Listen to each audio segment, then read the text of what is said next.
हुआ है शहर, ले आए खाद बीज। हाँ भाई, लेके तो आया हूँ, पर क्या कहूँ, महंगाई इतनी हो गई है कि समझ में नहीं आता है कि खेती करे कैसे। फसल भी अच्छी नहीं होती है, ये दवाइयाँ नहीं डालूँ तो। कर्जा करके लाओ, कैसे भी लाओ, लाना तो पड़ेगा ही। और ये दवाई की दुकान का कर्जा तो ख़त्म होने का नाम नहीं लेता। लाना तो मुझे भी है, पर सब कुछ इतना महंगा है।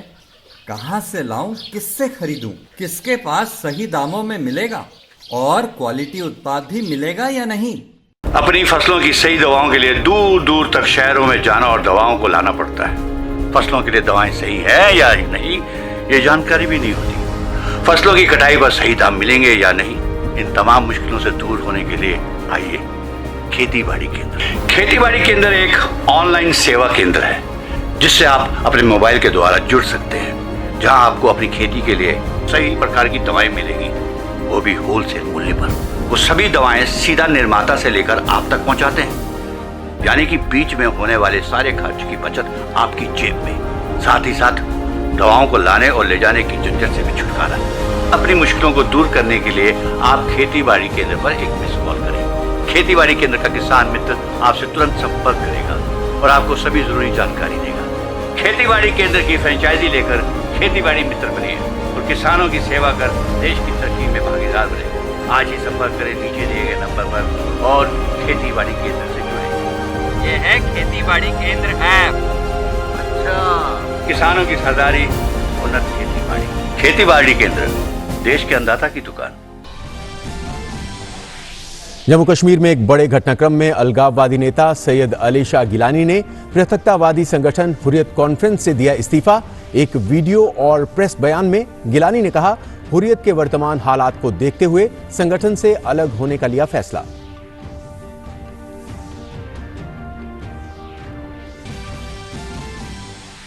जम्मू कश्मीर के अनंतनाग में सुरक्षा बलों को मिली बड़ी कामयाबी।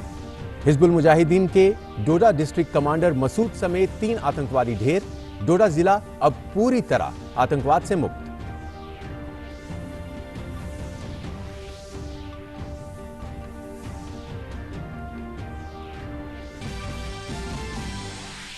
असम के 23 जिलों में बाढ़ के कारण करीब 9 लाख से ज्यादा लोग प्रभावित। बिहार में भी उफान पर महानंदा नदी। एनडीआरएफ की 70 टीम बाढ़ प्रभावित राज्यों में तैनात। अगले 2 दिन में पूर्वोत्तर और बिहार में कई हिस्सों में भारी बारिश का अनुमान।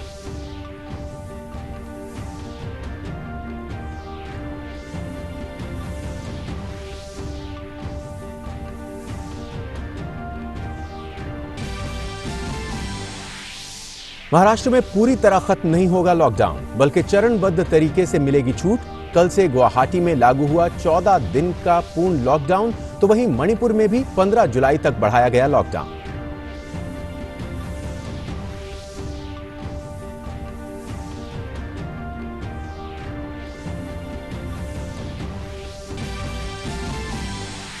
भारत में 3,21,000 से अधिक कोरोना के मरीज स्वस्थ। रिकवरी रेट हुई 58.67%। 2,10,120 सक्रिय मामले। वहीं दुनिया भर में संक्रमित मरीजों की संख्या 1 करोड़ के पार। 5 लाख से अधिक की मौत। अमेरिका में 25 लाख से अधिक लोग संक्रमित, करीब 1.25 लाख लोगों की मौत। ब्राजील में भी हालत खराब। पाकिस्तान में कराची स्टॉक एक्सचेंज पर बड़ा आतंकी हमला। 4 आतंकियों समेत 9 की मौत, कई घायल।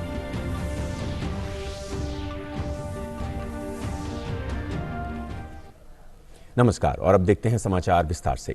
कश्मीर में कट्टरपंथी पृथकतावादी नेता सैयद अली शाह गिलानी ने पृथकतावादी संगठन हुर्रियत कॉन्फ्रेंस छोड़ने की घोषणा की है। गिलानी ने 2 पेज के पत्र और एक वीडियो मैसेज के जरिए हुर्रियत कॉन्फ्रेंस के साथ अपने संबंधों को समाप्त करने की घोषणा की। अस्सलामु अलैकुम वरहमतुल्लाहि वबरकातुहू। कुल जमाती हुर्रियत कॉन्फ्रेंस की मौजूदा सूरत हाल को मद्देनज़र रखते हुए मैं इस फोरम से मुकम्मल अलहदगी इख्तियार करने का ऐलान करता हूँ। इस ज़िमन में फोरम की तमाम इकाइयों को एक तफसीली ख़त के ज़रिए मुतल्ला किया गया है। अल्लाह हम सब का हामी व नासिर हो। सईद अली गिलानी। जिले की ग्राम पंचायत स्तर पर जो हाट बाजार बनाए गए हैं वह घटिया और गुणवत्ता विहीन भी हैं। पन्ना जिले की ब्रजपुर और इटवा खास पंचायतों का मामला है, जहां नक्शे और गाइडलाइन के हिसाब से नहीं किया गया है काम। बरसों हो गए, लगभग ब्रजपुर पंचायत का हाट बाजार 13 साल से अभी तक पंचायत सरपंच को हैंडओवर तक नहीं किया गया। हाट बाजारों का हाल कुछ इस तरह है कि आप तस्वीरों में देख सकते हैं कि किस तरह हाट बाजारों की दुर्दशा बिगड़ी हुई है। हाट बाजार नहीं से गौशाला कहेंगी, क्योंकि चारों तरफ गोबर ही गोबर, ना कहीं पीने का पानी, ना हैंडपंप की कोई व्यवस्था, ना ही बाउंड्री, ना ही गेट लगा हुआ है जिससे आवारा जानवर घुसकर अंदर बैठते हैं। अनियमितता की बात करें तो ब्रजपुर हाट बाजार 4 बार फर्श रिपेयर हो चुकी है, ना ही छत है। वहीं लोगों का कहना है कि हाट बाजार सही बनता तो हम लोगों को शहर जाने की ज़रूरत नहीं थी, हम लोग अपना रोजगार और व्यापार उसी हाट बाजार से चला सकते थे। मगर लाखों रुपए की लागत से बने हाट बाजार भ्रष्टाचार की भेंट चढ़ गए।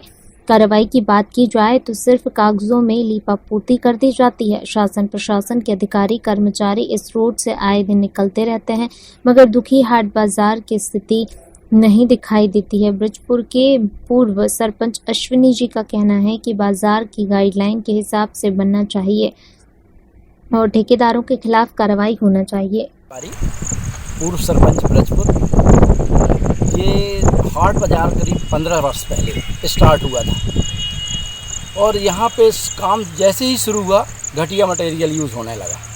यहाँ पे जितना भी मटेरियल है यहाँ डस्ट लगी हुई है और यहाँ मुड्ढा की रेत है, इसमें पूरी रेत मुड्ढा की लगी हुई है, मुड्ढा की ही गिट्टी लगाई गई है। और चूँकि यहाँ पेटी कांटेक्ट में थे, भूपेंद्र सिंह नाम के थे कोई पन्ना के रहने वाले, उन्होंने शुरू किया। उन्होंने थोड़ा थोड़ा कहते कहते कि चलो भाई ये बिगड़ रहा है, लेकिन उन्होंने मटेरियल का बिल्कुल ध्यान नहीं दिया और वो वही मटेरियल लगाते गए।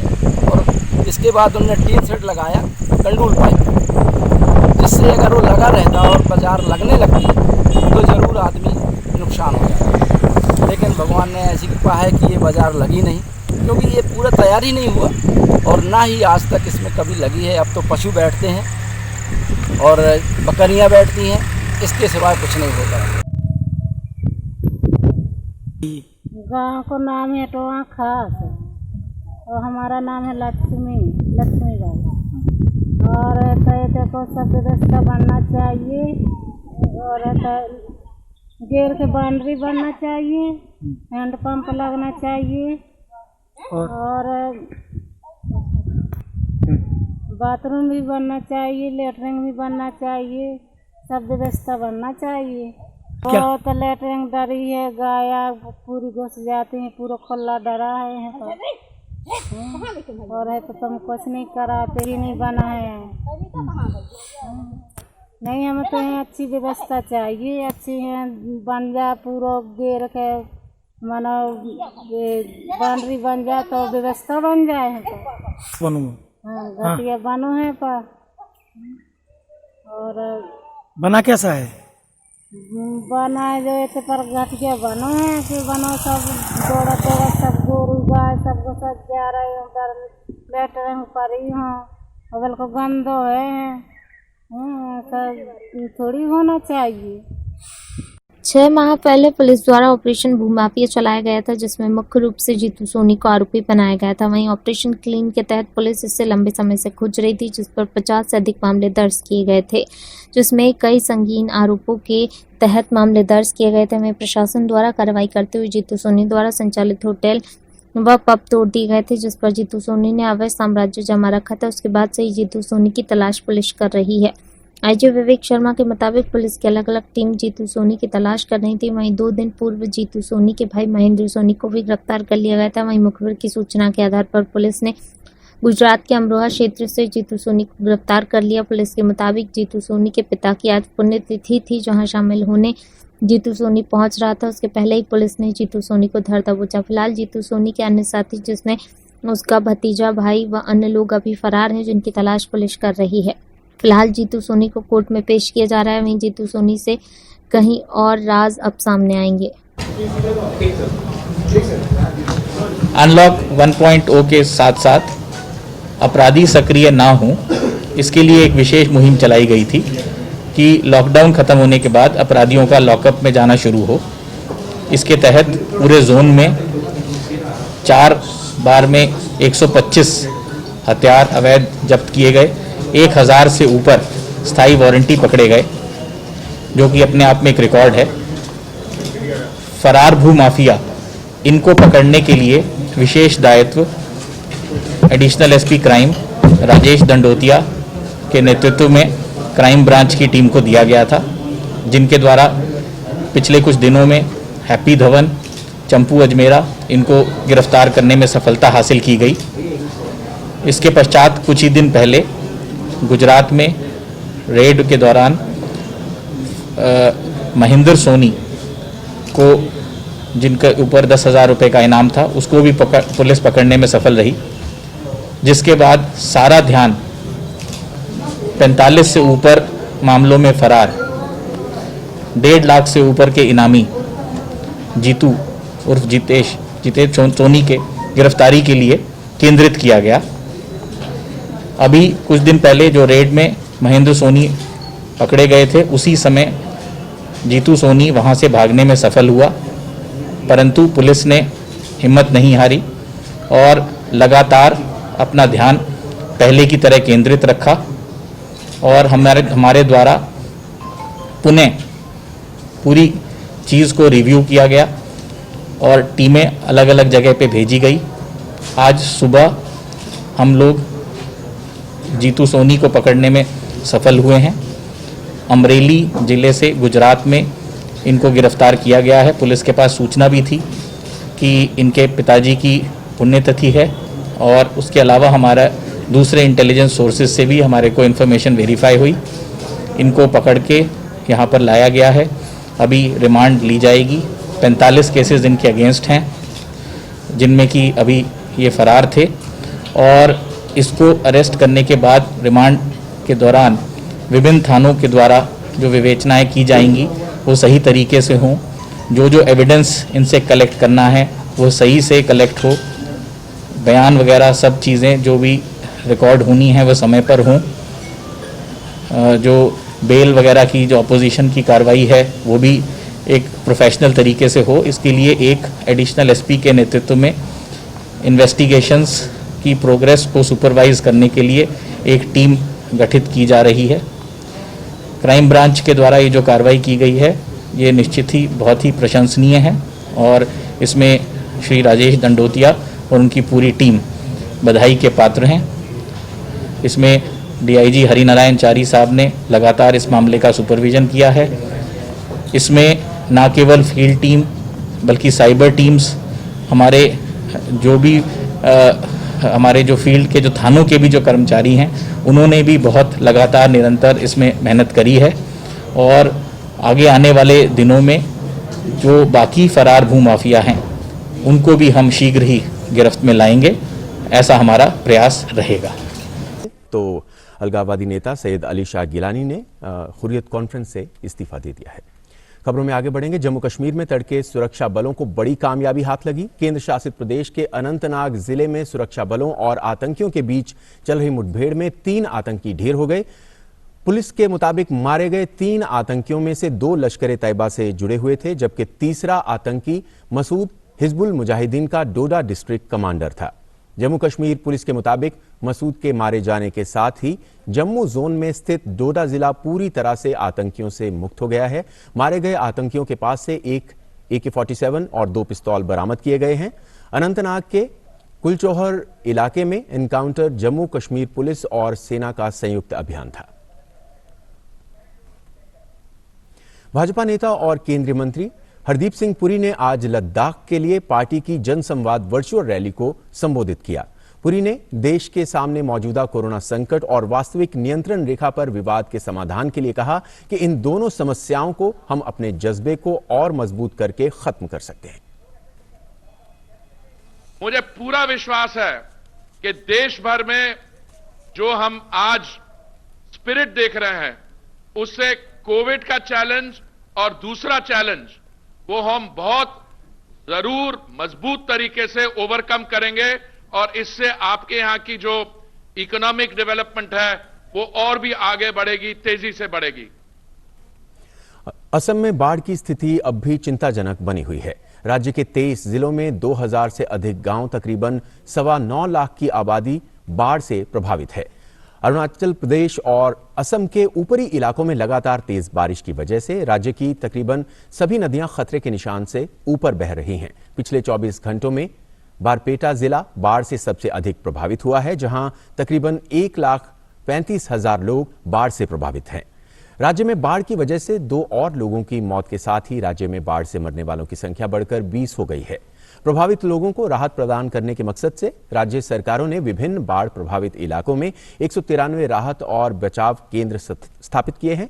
तकरीबन 27,000 लोगों ने इन राहत शिविरों में शरण ली है। बिहार के कई इलाकों में भी बाढ़ के कारण स्थिति गंभीर हो गई है। महानंदा नदी के उफान में आने के कारण सीमांचल क्षेत्र में बाढ़ आ गई है। महानंदा का जलस्तर इसके बहाव वाले अधिकांश क्षेत्रों में बढ़ता जा रहा है। राज्य में अन्य नदियों का जलस्तर भी बढ़ रहा है। अररिया में लगातार हो रही बारिश से नेपाल से बहने वाली परमान नदी में पानी का उफान आने के बाद कुशवाहा के गाढ़ा, उसरी सहित निचले इलाके में बाढ़ का पानी फैल गया है। इस कारण कुर्साकाटा और फारबिसगंज बाजार समेत जिला मुख्यालय आने जाने वाले लोगों का सीधा संपर्क टूट गया है। वहीं कटिहार में महानंदा का जलस्तर झहुआ, घरखल और आजमनगर में खतरे के निशान को पार कर गया है। कटिहार में जिला प्रशासन ने सभी एहतियाती उपाय किए हैं। इस बीच मौसम विभाग ने चेतावनी दी है कि अगले 2 दिनों में पूर्वोत्तर और बिहार के कुछ जिलों में भारी से बहुत भारी बारिश हो सकती है, यानी आने वाले दिनों चुनौती भरे हैं। मानसून ट्रफ की पोजीशन है, ये क्लोज टू फुटहिल्स है और आने वाले 4-5 दिनों में यही पोजीशन रहने वाली है। उसके प्रभाव से हम उम्मीद कर रहे हैं कि बिहार और नॉर्थ ईस्टर्न स्टेट्स में वाइड स्प्रेड एक्टिविटी में 75% स्टेशन से ज़्यादा रेनफॉल एक्टिविटी रहने की उम्मीद है और उसके साथ heavy to very heavy fall बिन 10 से 12 centimetre rainfall activity specifically Bihar में आने वाले 2 दिनों में और नॉर्थ ईस्टर्न स्टेट्स में भी ये एक्टिविटी आने वाले 4-5 दिनों में कंटिन्यू रहेगी। और उसके बाद जैसे ही मानसून ट्रफ थोड़ा उसकी पोजीशन चेंज होगी, साउथ की तरफ आएगा, तो we may expect rainfall activity over जो पंजाब हरियाणा इस रीजन में फिर आना थोड़ा एक्टिविटी इंक्रीज होगा। असम और बिहार में बाढ़ के मद्देनजर गृह मंत्री अमित शाह ने दोनों राज्यों के मुख्यमंत्रियों से फोन पर बात की और स्थिति की जानकारी ली। अमित शाह ने असम के मुख्यमंत्री सर्बानंद सोनोवाल और हिमंत बिस्वा शर्मा से ब्रह्मपुत्र नदी और गुवाहाटी में भूस्खलन के बारे में जानकारी ली और हर संभव मदद का आश्वासन दिया। उन्होंने कहा कि मोदी सरकार असम के लोगों के साथ मजबूती से खड़ी है। वहीं बिहार के मुख्यमंत्री नीतीश कुमार से भी गृह मंत्री अमित शाह ने फोन पर बात की और बिहार के लोगों को इस मुश्किल घड़ी से निकालने के लिए राज्य सरकार की हर संभव मदद का भरोसा दिया। इसके अलावा असम और बिहार के अलावा पश्चिम बंगाल में बाढ़ के हालात को देखते हुए राहत और बचाव कार्यों के लिए विभिन्न राज्यों में एनडीआरएफ की 70 से ज्यादा टीमों को तैनात किया गया है। एनडीआरएफ की 20 टीम इस समय असम में मौजूद हैं, जिसमें से 11 टीम को बाढ़ की आशंका वाले जिलों में तैनात किया गया है या फिर बचाव कार्यों में लगाया गया है। असम में 9 टीमों को रिजर्व में रखा गया है। बात करें बिहार और पश्चिम बंगाल की, तो दोनों राज्यों के अलग अलग जिलों में एनडीआरएफ काम में लग गई है। बिहार में 12 टीम तैनात हैं तो 2 टीम को अलर्ट मोड पर रखा गया है। इसी तरह पश्चिम बंगाल में 10 टीमें तैनात हैं तो यहां 7 टीमों को स्टैंड बाय रखा गया है।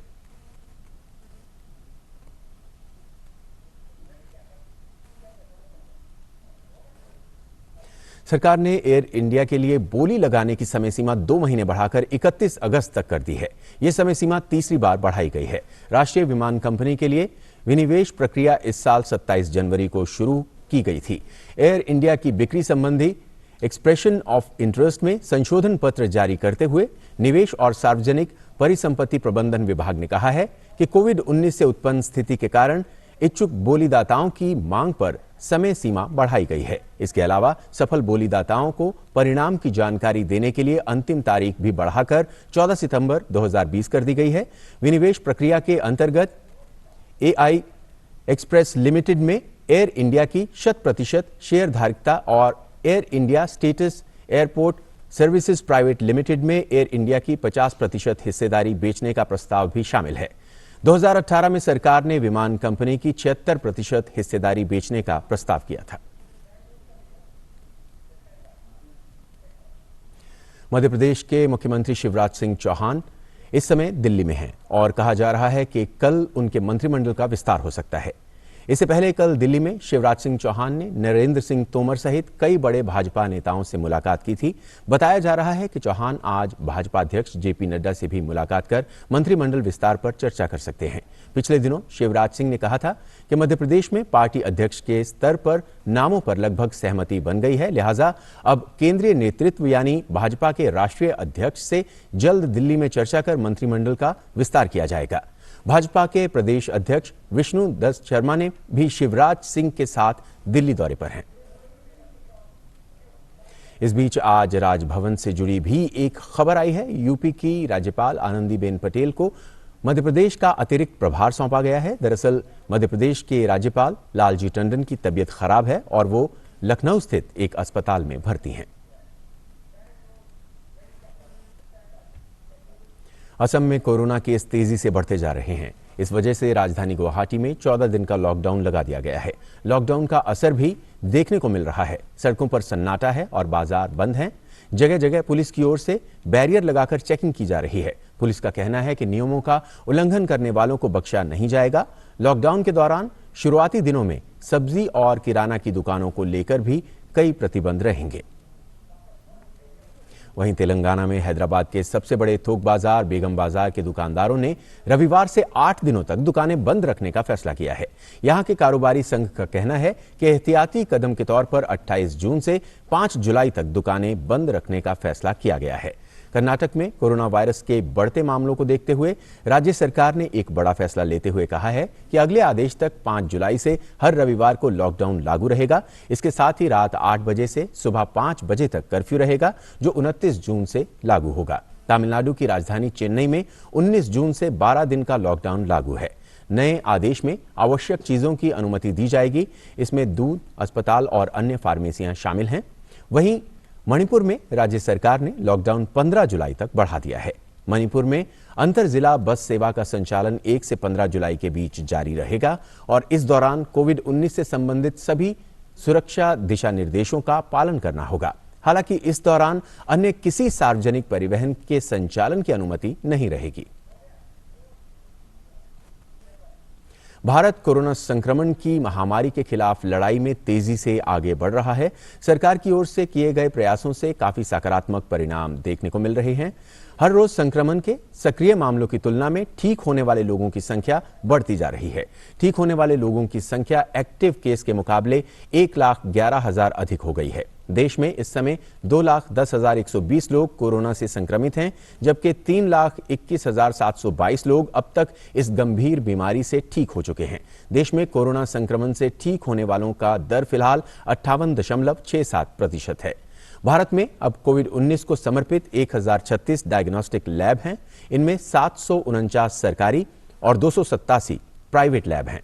वर्तमान में भारत में 1,77,529 आइसोलेशन बेड, 23,168 आईसीयू बेड और 78,060 ऑक्सीजन युक्त बेड के साथ 1,055 समर्पित कोविड हॉस्पिटल्स हैं। 1,40,099 आइसोलेशन बेड, 11,508 आईसीयू बेड और 51,371 ऑक्सीजन समर्थित बेड के साथ 2,400 कोविड स्वास्थ्य केंद्र भी संचालित किए जा रहे हैं। इसके साथ ही 8,34,128 बेड वाले 9,519 कोविड केयर सेंटर भी हैं। केंद्र ने राज्यों, केंद्र शासित प्रदेशों और केंद्रीय संस्थानों को 1,87,000 से ज्यादा N95 मास्क और 1,16,000 से ज्यादा व्यक्तिगत सुरक्षा उपकरण यानी PPE किट भी प्रदान किए हैं। देश में कोरोना से मरने वालों की संख्या बढ़कर 16,475 हो गई है, जबकि कुल मामलों की संख्या 5,48,318 है। आगरमालवा जिले के नलखेड़ा से बड़ौदिया सारंगपुर जाने वाले मार्ग पर भाटा नदी की पुलिया के निर्माण कार्य चलने के कारण वहां पर कच्ची पुलिया निर्माण किया गया था, जो कि बारिश होने के कारण पानी के बहाव से कच्ची पुलिया टूट गई, जिसके कारण रास्ता बंद हो गया। साथ ही लोग अपनी जान जोखिम में डालकर बहते हुए पानी में मोटरसाइकिल निकाल रहे हैं। हम आपको बता दें कि ये रास्ता 24 घंटे चलता रहता है। सैकड़ों की तादाद में यहाँ से वाहन निकलते हैं। रास्ता अवरुद्ध होने के कारण राहगीरों और निकलने वाले वाहन वालों को परेशानियों का सामना करना पड़ता है। अब देखना ये होगा कि उक्त पुलिया निर्माण करने वाले ठेकेदार द्वारा इसको सही किया जाता है या ऐसे ही बंद पड़ा रहेगा मार्ग। जीतू सोनी को मिला 3 जुलाई तक का पुलिस रिमांड। तो दर्ज में क्या कहना चाहेंगे, किस तरीके से देखते हैं आप इन मुकदमों को? इन सब मुकदमों के मामले में सिर्फ मेरा यही कहना है कि ये सब फर्जी मुकदमे हैं और इनकी पूरी एक उच्च स्तरीय जाँच होनी चाहिए और जितने भी इसमें दोषी अधिकारी हैं उनके विरुद्ध कार्रवाई होना बहुत जरूरी है। आप लगातार की खबरें छाप रहे थे, क्या लगता है कि उसके कारण मुकदमे? बिल्कुल, ये राजनीतिक प्रेरित है और दूसरा रागद्वेष है और व्यक्तिगत रुचि। ओ काका, हुआ है शहर, ले आए खाद बीज? भाई लेके तो आया हूँ, पर क्या कहूँ, महंगाई इतनी हो गई है कि समझ में नहीं आता है कि खेती करे कैसे। फसल भी अच्छी नहीं होती है, ये दवाइयाँ नहीं डालूँ तो कर्जा करके लाओ, कैसे भी लाओ, लाना तो पड़ेगा ही। और ये दवाई की दुकान का कर्जा तो ख़त्म होने का नाम नहीं लेता।